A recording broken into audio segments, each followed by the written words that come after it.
Hello everyone. So my name is V. Chauhan. I'm from Kolkata. Today I'm having a conversation with Ms. Indradeep Ghose. He is the author of the book called The 60 Key Points from Mahabharat Katha. So tune in for a very wonderful session where he will take us through the book also and also give us some very good insight from the book, also from the real life examples. I challenge anyone that this is one of the best books ever written. 60 key points from the Mahabharat. And this book has all the 60 key points, 60 key learnings that you will get from this epic saga, the Mahabharat Katha. I am nobody, you are nobody, we are nothing and no one. The world will continue to run even after our death. So why do we need to be so boastful? Why do we need to be so arrogant? And why do we need to be so egoistic on everything? Why do we need to be so angry on everything? ये महाभारत हम सब के लिए बहुत ज़रूरी है क्योंकि हमें लगता है कि ये महाभारत इतना इम्पोर्टेंट है क्योंकि आप आज जाकर देखिए घर घर पे महाभारत चल रहा है, घर घर पे भाई भाई के साथ झगड़ा चल रहा है, मारपीट चल रहा है, पैसे को लेके, प्रॉपर्टी को लेके। तो ये महाभारत के विषय के ऊपर जानना बहुत ही आवश्यकता है। इसीलिए ये किताब जो मैंने लिखा है 60 की पॉइंट्स फ्रॉम द महाभारत कथा, ये बहुत ही ज़रूरी है इसको पढ़ने के लिए। It is very sad to see that most of the seculars, pseudo-seculars are from Hindu families.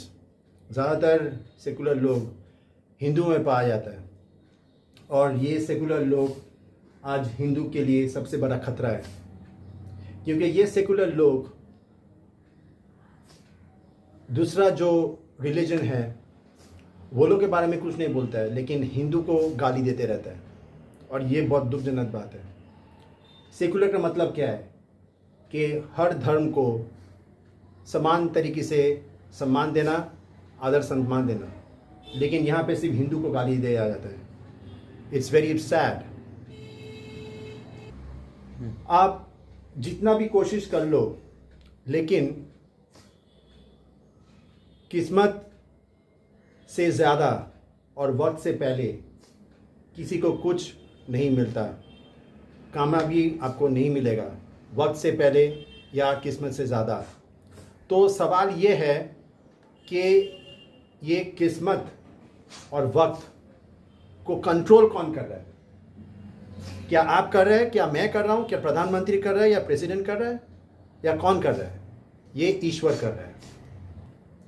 अगर आपका ग्रह या प्लैनेट सही पोजीशन पे नहीं है एस्ट्रोलॉजी वाइज, तो आप लाख रुपया खर्चा कर लो, करोड़ों रुपया खर्चा कर लो, लेकिन आपको कोई रेमेडी या सल्यूशन मिलने नहीं वाला, नहीं उपाय है, इसका कोई उपाय नहीं है। तो सवाल ये है कि ये जो प्लैनेट का, जो ग्रह का जो पोजीशन है, ये कौन कंट्रोल कर रहा है, कैसे कंट्रोल कर रहा है?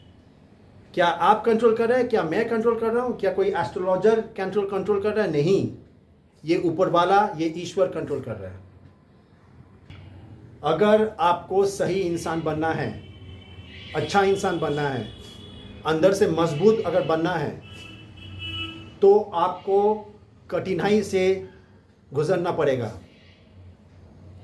आपको तकलीफ़ों से गुजरना पड़ेगा, कठिनाई झेलना पड़ेगा आपको, तभी आप सही इंसान बनेंगे। Because adversity makes you stronger from inside and from outside. It is the struggle that makes you stronger. अगर आप चुनौती का सामना नहीं करोगे और अगर आप कोई भी परीक्षा में दाखिल नहीं दोगे और परीक्षा से आप अगर नहीं गुजरोगे तो आप अंदर से खोखले बनोगे, खोखले। वैक्यूम। इस दुनिया में अगर आप राजा हरिश्चंद्र बनने का कोशिश करेंगे ना, तो वैसा ही नसीब मिलेगा आपको जैसा राजा हरिश्चंद्र का हुआ था।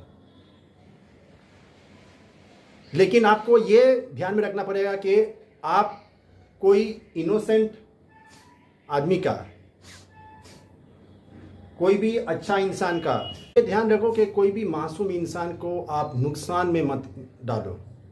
Do not harm an innocent person, do not cause any trouble to a weak, innocent, helpless, hapless people. Otherwise, you will be in trouble one day because of your karma. And it is important that you do not have arrogance, greed, jealousy, ego, anger, etc. So, Indradeep, what motivated you to write this book? So, what is your inspiration to write this book? Can you walk us through that? So I want to ask a question, that why do we read books? What is the purpose of reading books? The purpose is to learn something from each and every page, to learn something from each and every line, each and every sentence, and ensure that we implement those learnings in our real life. So when I asked a question about Mahabharat to many people, most of them gave me an answer that is very much shocking for me. So most people said that, oh, Mahabharat, it's about violence. It's about fightings and violence between brothers, and that's all. So my dear friend, what I have understood is that Mahabharat is a collection of multiple stories of multiple people, and it has multiple characters. So it is important to understand each and every character and their stories, and learn from each and every story and implement in our real life. And that's what I've done. What I have done is that I have included all the 60 different key learnings that we can get from this epic saga, and jotted it down and mentioned in my book for all of you, to make your life simple and easy. Because Mahabharat is a very big fat book, and we don't have much time to go through that book entirely because we are busy with our busy schedules. So my book will help you to get the key points very easily. So the next question is, so what is the most important key point from your book? Well, it is very difficult to say which is the most important key point. I have mentioned 60 different key points from this epic saga, and if I share at least few important key points, then there will be no purpose of buying the book and read it. So I request you to please buy and read the book. However, I believe that the most important key point is that never give responsibility and ownership to a wrong person, to a bad person. Don't give power in wrong hands. If you have a sound knowledge on geopolitics and on the current affairs, then you can see what's going on. In this key point, it is easily described and you can relate it with what's going on. If you give a power to a wrong person and make him or her as the chief minister or prime minister or minister of any department, and that person, if that person is bad, then there will be chaos, there will be deterioration, there will be corruption, there will be crime, there will be no governance. So it is very important that you must give power to the right person. at wrong hands. At right hands. The biggest problem that I found in Mahabharat is that Duryodhan, when he was made the Yuvraj, that was a horrible thing that can be expected from a king like Dhritarashtra. So after he got the power, he misused his power. He did all wrong things, and that caused lots of problem to the public, to the citizens, and to the kingdom. Well said, Indroda. So my next question is, what's your standpoint towards life? Well, the saddest part of the story is that life is becoming day by day very chaotic because of two reasons. One is that the bad people are running the show, and the good people, who are the spectators, they are mute spectators, and they are not raising any voice on any concern, and that's becoming more problematic for the entire people, for the entire community, or for the entire public sphere. Also, I find that most of us are not doing the right karma, but we are blaming God for everything. That shouldn't happen. We shouldn't blame God for everything. We should take the onus and responsibility on our doings and introspect on whatever we are doing. But most people are not doing that. We should learn from our adversities, and we should know what is the purpose of life.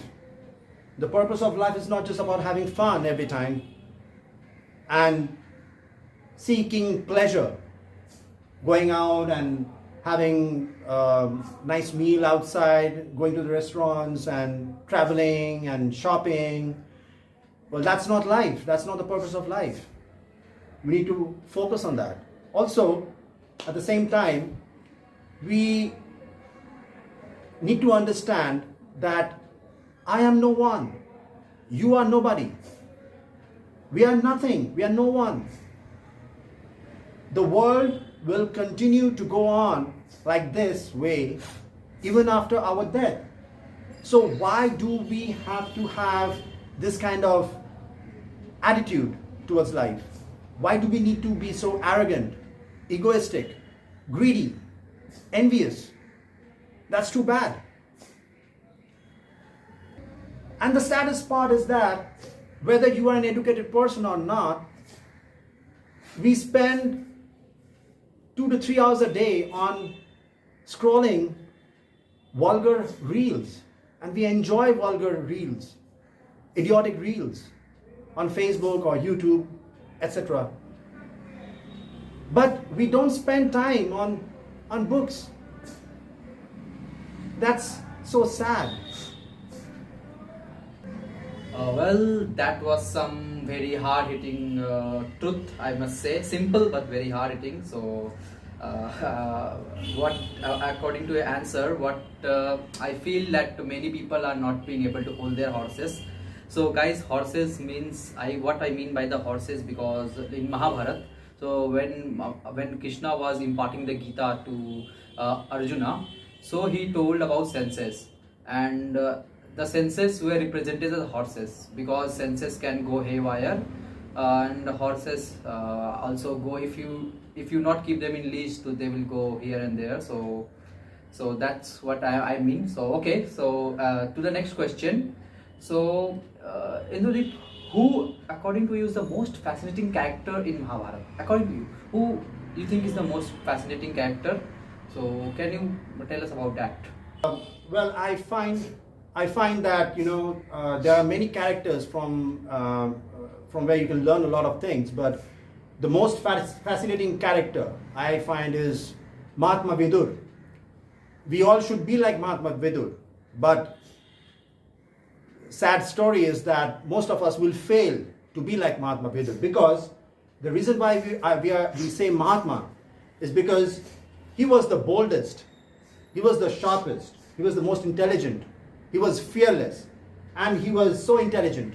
Yet, he was too much sober, polite, and humble. He was extremely forthright. He will call a spade.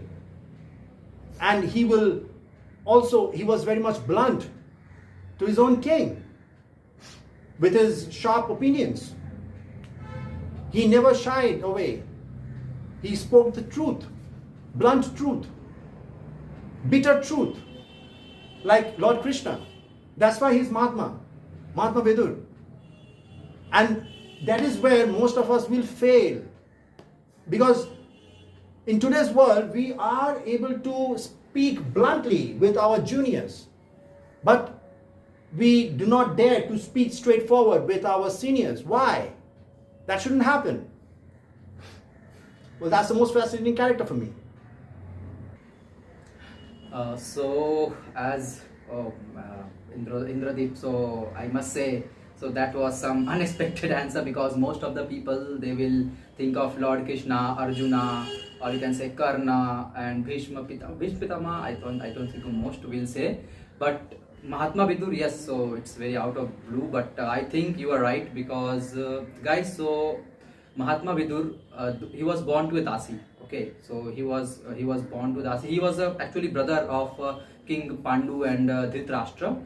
So his father was Ved Vyasa, Mahamuni Ved Vyas is his father. So Mahatma Vidur also got elite education, same as you can say as his peers Pandu and Dhritarashtra, and he was the youngest of all. So when after completing the education, so if you watch Mahabharat, and in Mahabharat also there is a scene that when they came back from the ashram and when offered a position equal to the two princes, okay, so two princes, but he refused on the spot. He said respectively to his foster mothers, or I'll say step mothers, कि वो अपना जगह जानते हैं, मतलब उन्होंने ऐसा बोला कि मुझे पता है कि मेरा स्थान कहाँ पे है, तो मैं उनके बराबरी में नहीं बैठूंगा. So that was something, that small gesture shows how much intelligent a person he was, how much grounded of a person he was. And also during the war, before the start of the war actually, so when Krishna came to Hastinapur as a Santidut बन के जब Shri Krishna आए थे, he stayed at the place of Vidur. And Vidur's wife also, she was also such a wise woman, so she didn't make any sweets at home. And when Krishna asked why, if you haven't prepared any sweets, so she told that in the entire kingdom of Hastinapur, what's there to celebrate? What's there मतलब क्या ऐसा खुशी का माहौल है कि हम मिष्ठान बना के मतलब सेलिब्रेट करेंगे ऐसा, because Draupadi Vasthan was the biggest shame on the kingdom of Hastinapur. So that proves what you say, Indroda. So okay, so coming to the next question. So what is the most fascinating thing you learned or you took away from Lord Krishna? Like, we know Lord Krishna is a god, so he's Narayan avatar. So, and he is great at every aspect. So, but what is the most important thing you took away from? What the most important teaching you took from him? So, can you tell us about that?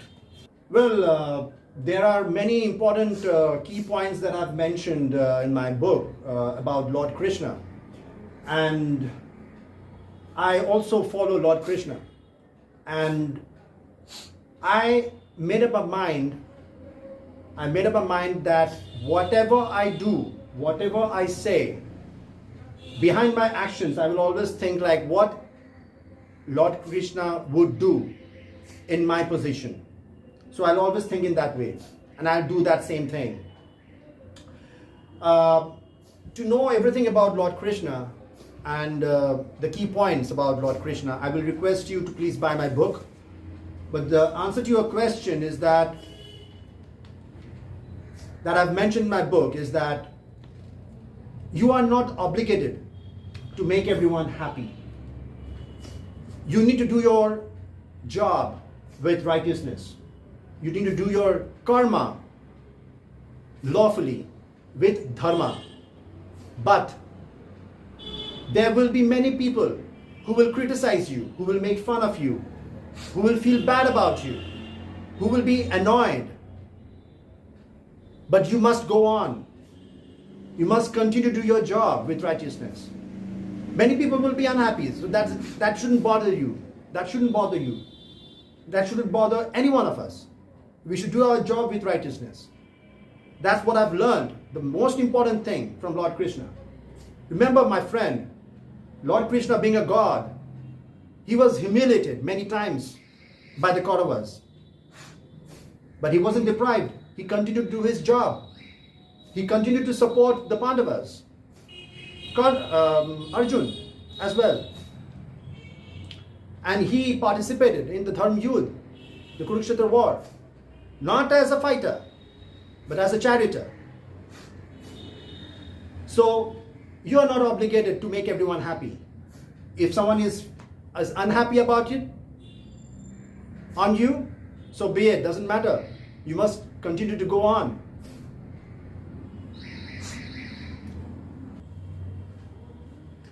Oh, so that was one of the most wonderful insights you have given us. So, and apart from that, guys, Lord Krishna has given us Bhagavad Gita.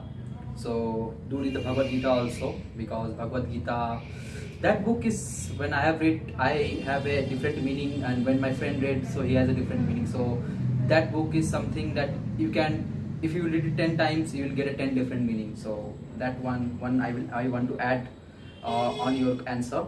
So my next question will be, Indradeep, so what you think is the problem in today's world? Well, the biggest problem in today's world or in India is, you know what?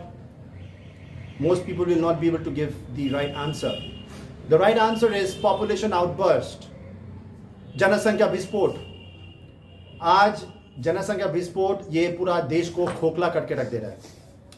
आज ये जनसंख्या विस्फोट इसलिए इतना हो रहा है क्यों, और ये जो जनसंख्या विस्फोट जो हो रहा है, because of this the cancer is spreading fast. You know why? It's because of food adulteration. This population outburst is also the root cause of pollution, air pollution, noise pollution, etc. This population outburst is putting fuel on fire for corruption, for competition, for medical expenses, and also for bad waste management in the country. Today, there is huge unemployment. This population outburst is putting fuel on fire. Also at the same time, आज जो इतना corruption जो हो रहा है, population outburst तो ये चीज को बढ़ा दे रहा है, कम नहीं कर रहा है, घटा नहीं रहा है, बढ़ा दे रहा है. अगर हम लोग population outburst को कम करें या लिमिटेड रखें, सीमित करें, तो सब चीज नॉर्मल हो जाएगा. लेकिन कोई नहीं चाह रहा है कि इसको नॉर्मल करे. पॉलिटिकल वेंडेटा है इसमें, प्रोपेगेंडा है इसमें. सबको ये जानना पड़ेगा, समझना पड़ेगा. ये पॉपुलेशन आउटबर्स्ट जो हो रहा है, it's making the country into worst case scenario. Today we have so much of inflation. Today we have so much of global warming issues, climate change issues. It's all because of this population outburst. We are producing more and we are producing rubbish. That shouldn't happen. And just to add on this point, I will also say that I don't like two kinds of people. I despise these two type of people. One is people who do a lot of water batteries. That means in a conversation, when a person, it has been shown that that person has made a mistake, what that person will do is, instead of acknowledging the mistake and accepting the feedback, that person will talk on someone else's mistake. That person will beat around the bush and will try to do certain things to cover up his or her mistake. Well, that's too bad. Another kind of person is that the person has not done anything great in his life. That person has not done anything great, has no great achievements, has done nothing good for his family, nor he has done anything great for his neighborhood or society. But that person is having false pride and bad ego and false prestige and will never admit his mistakes. That's too bad. People who refuse to admit to their mistakes and refuse to introspect, they are worthless people. And they're the burden of the society. They're the burden to the society. Thank you guys. Thank you for being with us. Thank you for joining the session. So that's conclude the session. So I hope you have taken some good insight, some good knowledge from this session. So thank you, Mr. Indradeep. Thank you. So it was a very nice session. So Thank I you. hope we will continue and having more such session in the Thank future. you. Thank you. Sure, So, sure. Yeah. So stay tuned and be happy, everyone. Have a Thank good you. day. Thank you.